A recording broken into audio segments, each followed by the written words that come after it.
Dostlar, hər vaxtınız xeyirli, uğurlu olsun, gününüz xoş geçsin.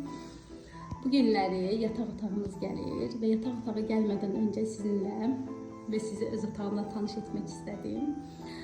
Otaqların divarları biraz tünd olduğu üçün mən bu tonlarda bir pərdə seçdim. Otağım üçün açıq krem tonlarında və otağımda bu simbol, simur quşu.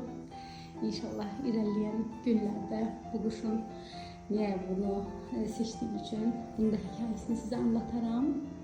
Önce bir temizlik edim dedim çünkü her yer toz, burada yaşamadığım için yerler toz içinde ve son halıyla sizi otağımı tanış edeceğim. Ona göre de beni izlemeye alın, takip edin, abone olun kanalıma ve paylaşımlarımı da beğenmeyi unutmayın.